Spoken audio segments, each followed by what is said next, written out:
Welcome. We are here with Zahra Rasool from Contrast, which is the VR 360 arm of Al Jazeera. And we're really excited to have her. We're going to be talking about a lot of things, about the future of 360 VR, about how she's built a team that may be one of the most diverse teams in the industry. We'll talk about, learn a little bit more about Zahra and how she got here, you know, and got this like awesome job where she's traveling all over the world telling these untold stories. And then we're going to talk a little bit about an organization that she's a part of that is pushing to advocate for diversity in media, not just the way you hire people, not just having a diverse team, but also the way you cover the news and the way you tell stories to break the stereotypes. And we're really excited to have you. Thanks for joining us here in Dumbo. Yeah, thanks for having me. Yeah, so maybe you can just start with telling us a little bit about Contrast, about you know, what types of stories you're doing, what you've learned so far. It's been 1 year, and they've produced over 55 shorter 360 documentaries, and then a few longer VR pieces. Yeah, so we've actually, I started 1.5 years ago. We've been live for a little over a year, and Contrast is Al Jazeera Digital's immersive media studio. So while we do a lot of 360 videos and VR, we are doing more than that. In the next year, you'll see a lot of AR content, a lot of volumetric video, different interactive VR pieces. So, you know, we're more than just 360 and VR. That's what we were set up to do, sort of the testing lab within Al Jazeera Digital, to look at new and emerging tech and how we can use that to do more immersive storytelling and, more importantly, journalism. Yeah, tell me about that journey from starting with 360, I imagine 360 documentary style videos for Facebook and YouTube and other places to kind of longer VR pieces for the headset to what you're doing now. Before this, I was actually working for Riot, which was then acquired by the Huffington Post. So I did the very similar. Yeah. So I did the similar thing there. I was the managing editor at Riot, looking at VR editorial. And so when I was asked to join the Al Jazeera team in order to create the studio, you know, initially we started off by doing 360 video, because 2 years ago people were still doing a lot of 360 videos, specifically in the news industry. And so from that we started with 360, a little more high-end VR pieces using animation, graphics, and you know, we needed to build a brand, and that's what we focused on for the past 1.5 years. And that was when Facebook and YouTube all put out their 360 products. So then it finally allowed people to see 360 video VR at a large audience. Absolutely. And so is that kind of dying off? Is that like? It's not dying off. We think that there is more that we can do with the technology. And I think the problem right now, at least the way I see it, is that you have the tech, but you don't have the storytelling that is actually going to have the kind of impact that we think that the technology combined with the storytelling can have. So what have you learned? What have you learned that works? What did people think would work that didn't work around the storytelling side of it? I think that still one of the biggest challenges in this industry is that the storytellers and the technologists work in silos. So people who understand the tech and how to use the tech and to create the immersive content aren't really working collaboratively with people who actually understand storytelling or who are actually good journalists. And so Contrast, one of the reasons that I was interested in building this project, the studio, was that I felt like we could bridge that gap you know, within Al Jazeera, because Al Jazeera has a very specific brand, you know, covers a lot of stories and issues that a lot of media companies don't. And so how can we use that tech to actually combine the storytelling and brand that already Al Jazeera has? And, you know, like at Story Hunter, we're, you know, very focused on finding local teams all over the world to collaborate with large companies, brands, media companies like Al Jazeera for many years. And like one of the reasons why I really wanted to talk to Zahra was like to learn how you dealt with these collaborations, because you've been really focusing on finding local people from the locations that you're covering to help tell stories. Tell us a little bit about that process, about it's almost educational, and also, you know, how does that enhance your storytelling? Yeah, absolutely. I mean, we do weekly 360 videos. We've been doing weekly 360 videos for the past year. Where do they check them out? They can check them out on our Facebook page, on our YouTube page, on our Vimeo page. You can follow us on Instagram, you know, every social platform imaginable. And so we have the lower end 360 social videos that we produce, of course, with a lot of freelancers from around the world. So it works two ways. Either freelancers pitch us and tell us that this is a story that you know, is important and is visually suitable for the 360 medium. Or we find a story that we think is really important to tell, and then we reach out to freelancers using Story Hunter to see if there might be somebody who would be able to cover that for us or film that for us. There are times where, you know, because 360 is still not as prolific in a lot of the parts of the world as, you know, linear filmmaking is or video making is.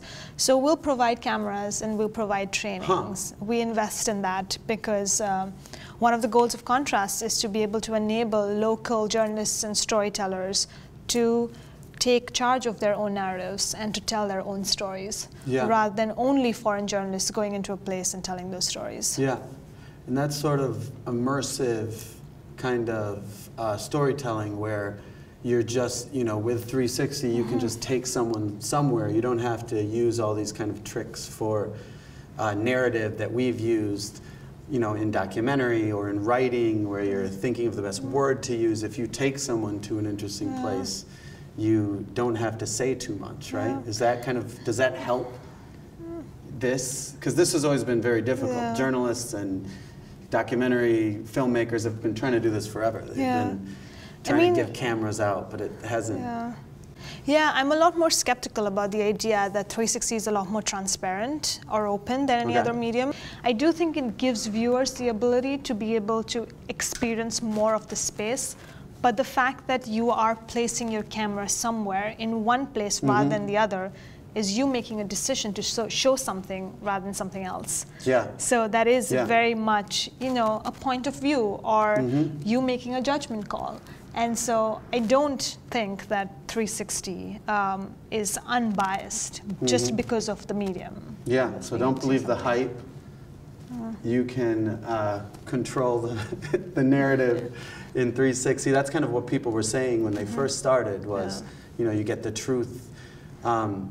But you still can get people interested in subjects that may not have been interesting before. Like you take someone to some vast desert, and that can be interesting in a VR perspective, like a kid walking down a vast desert, whereas it's be very difficult in written or documentary form to really show that. I think that one of the powerful things about the medium is that in stories where the location and the scale is an intrinsic part of the storytelling, we find that VR and 360 video sometimes is more effective because you can be able to see the scale of something. You can be able to experience the location that you wouldn't have possibly been able to do in a linear video. The voyeuristic side of it. Well, What is what have you learned? What have you learned that hasn't worked? That really doesn't work? That a lot of people. What else should we not believe the hype about?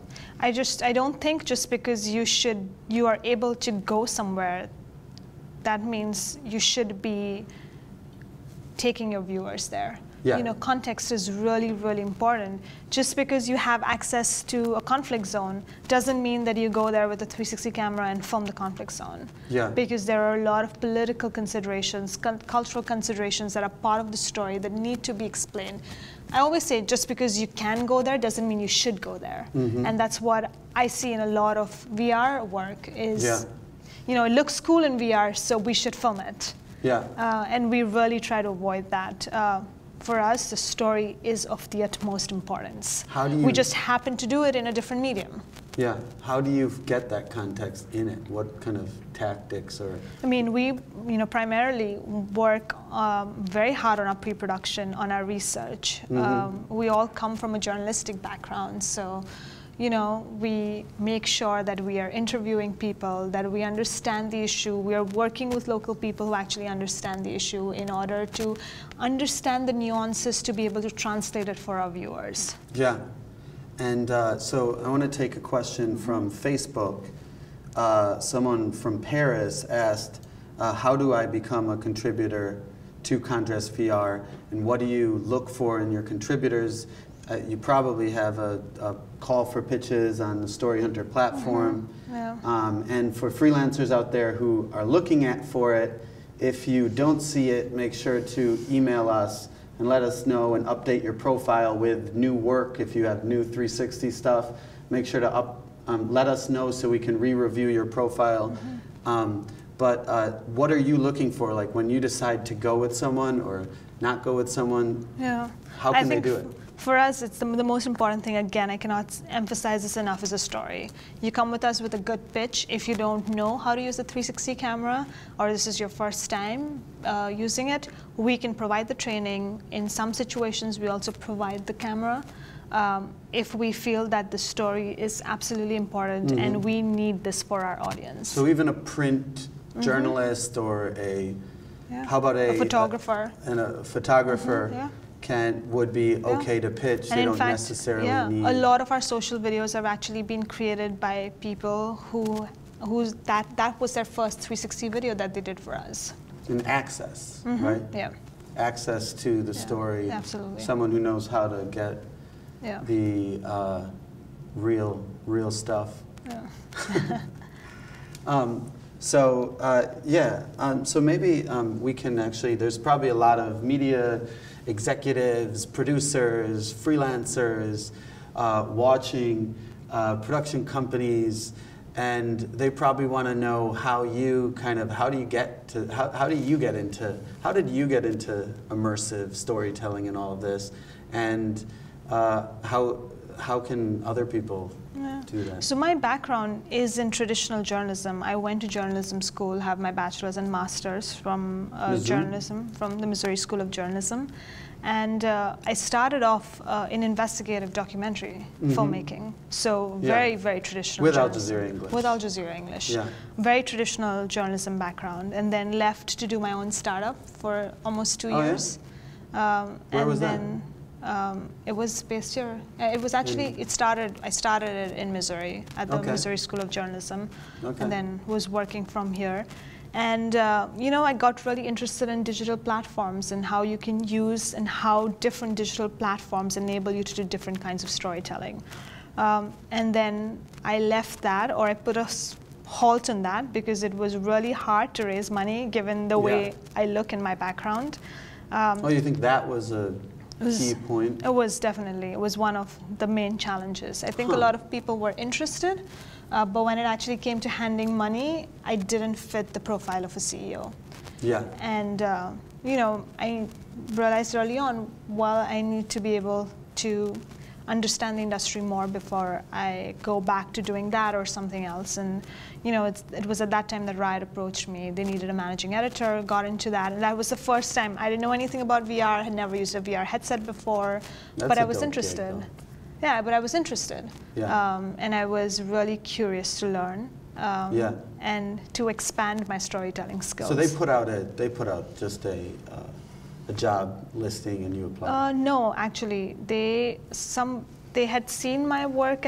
They had seen the work I was doing with Justry, which was my startup, and they were also a friend told them about me, and so they got in touch. And they told me that they were looking for a managing editor. Yeah. So it was organic. I mean, I wasn't actively looking for a job at that point of time. That happened. I decided was based here, moved to LA for Riot. Then within a few months, Riot was acquired by the Huffington Post, moved back to New York for the I saw you HuffPost. every single moment. So then when I was there, it's the exact same thing happened with Al Jazeera. They got in touch. They needed somebody with the specific skill set that I had. So you had bought your stuff, you had bought your equipment for 360 before you got that job, or? No. Okay. No, nothing. So it really has to do with editorial judgment and just showing interest. Absolutely. And I think one of the key stories that really helped put Contrast on the map was when I started, I knew that we needed to create some sample of work in order to prove that we are able to do the kind of work we're saying. And I could talk as much, not just raise money. I mean, this is at Al Jazeera, so I didn't really have to raise money. But in order for people to take us seriously and think that we're capable of doing this. And so I knew that I could talk as much about this studio that I wanted to create and, us doing all of these cool things, but people wouldn't actually believe us until I actually showed them something. And so one of the first VR docs, not the 360 videos that I filmed, was about the Rohingya refugee crisis in Bangladesh. This was in April 2017. This was way before the refugee crisis had escalated. So when I went to Bangladesh to report on this, by the time the doc was edited, in September, the Rohingya refugee crisis, was in the news because of how bad it had gotten. And so we had this doc, this VR doc that people wanted to see because there wasn't a lot of information available, and we had something that nobody else had. And I think that really, raised the profile of the studio because it showed that we were looking at stories that a lot of people were ignoring. And doing it in a way that was innovative and different. And how did you staff that? That was in conjunction with AJ Plus, right? That was or that we partnered with AJ Plus on that. Or they did the distribution, or they helped with the production? They were involved with the distribution and a little bit of the production. Yes.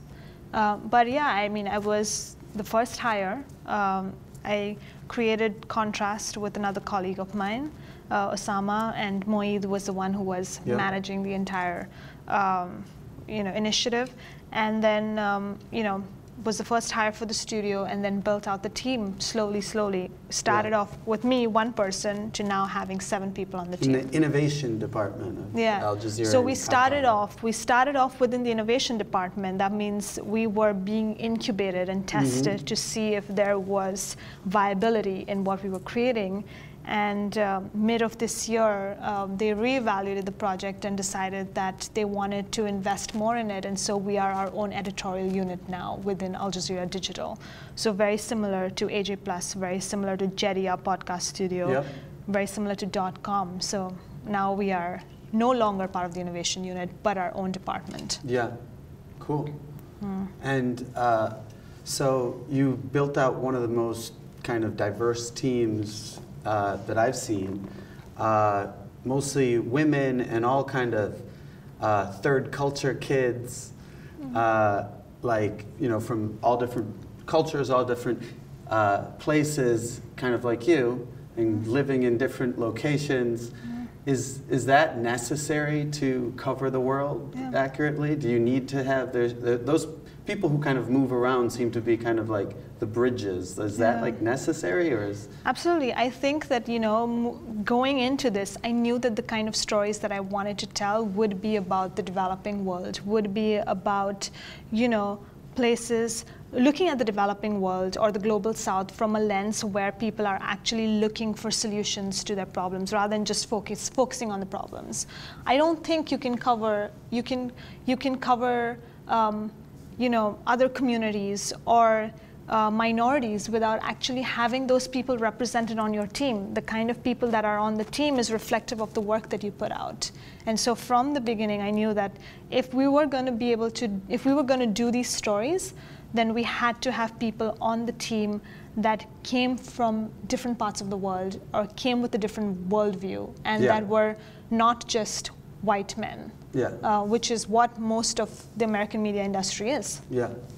And so it was not conscious to hire only women, though my team is all women. It just happened that the talent that we found ended up being really good women who applied for it. And so we have, our post-production lead is from Brazil, and we have producers from, Eastern Europe to, And they focus on those regions?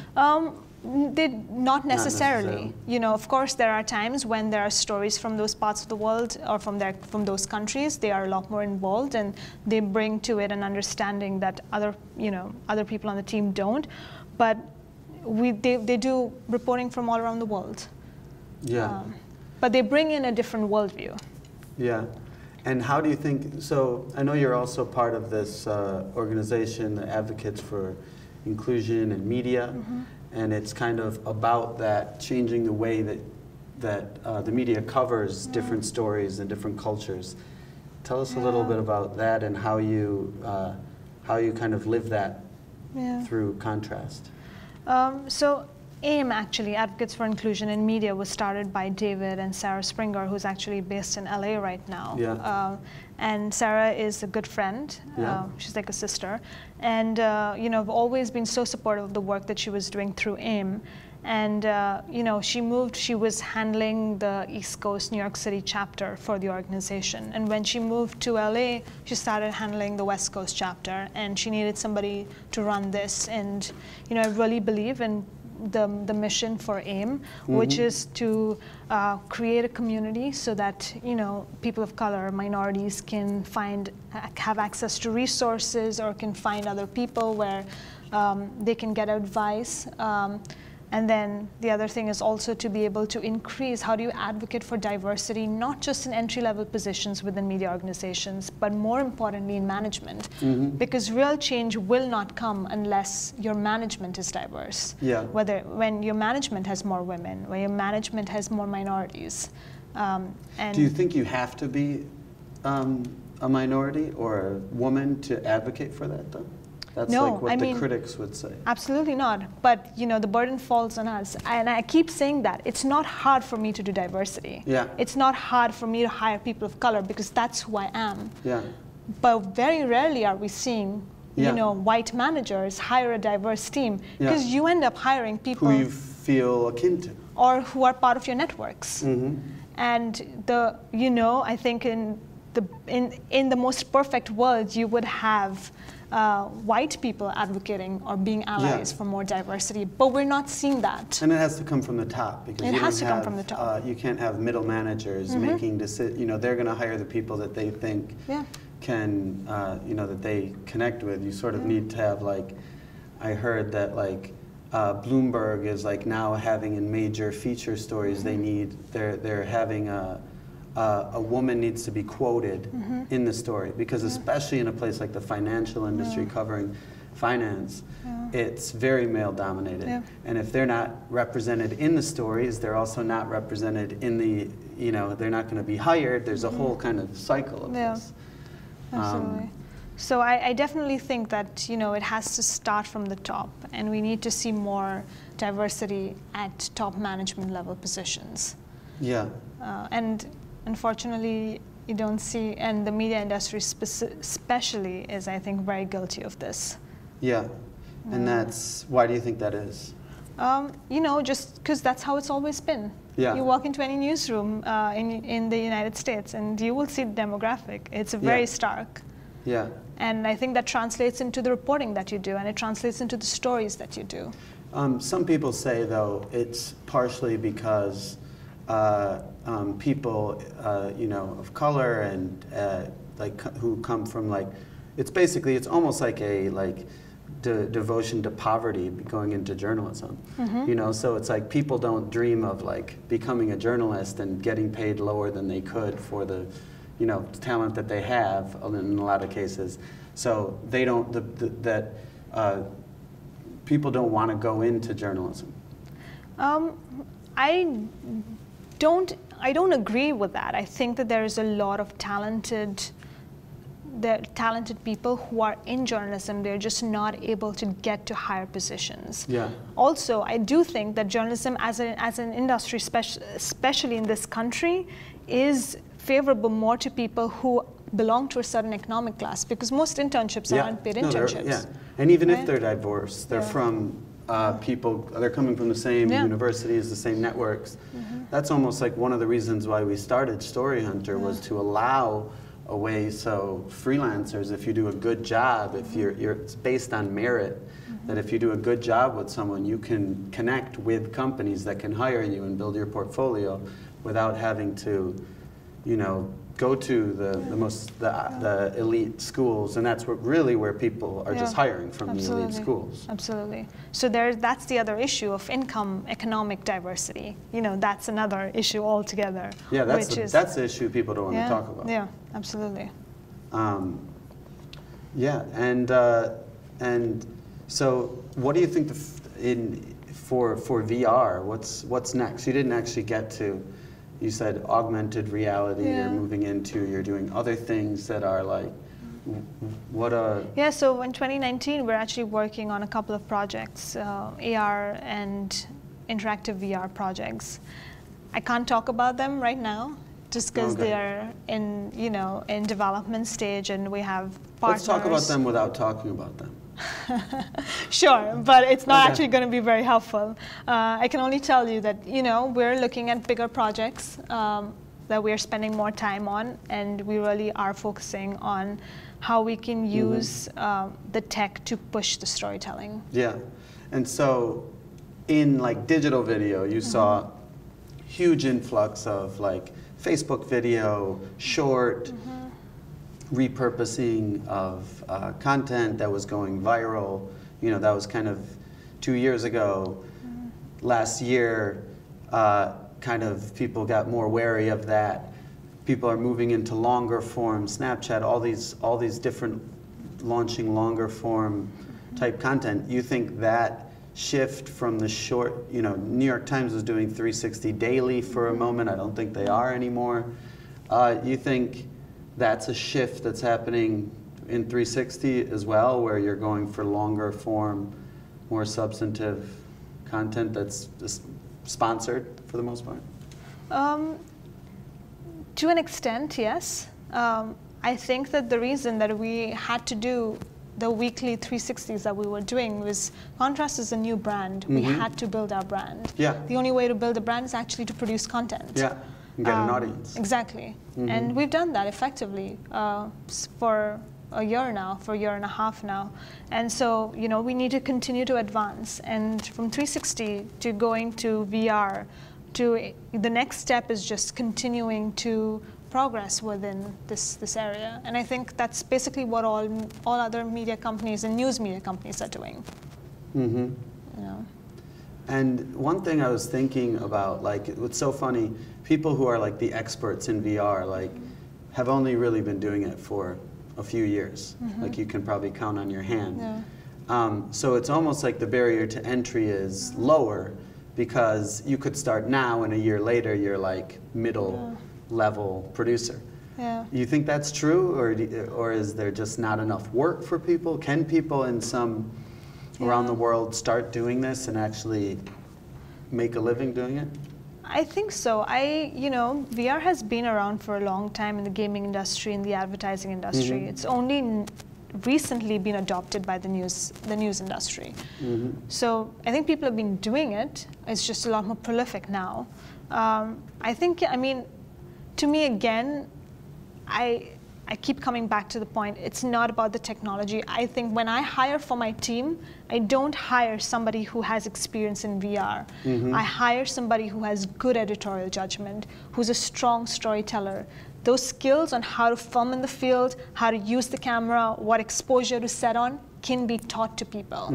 Their experiences, their skills as storytellers, that's something that takes a while to cultivate, and your experiences just cannot be replicated. So when we're hiring for the team, we're making sure that we're hiring people with the experience and the life experience and the, their background that we actually need for the team.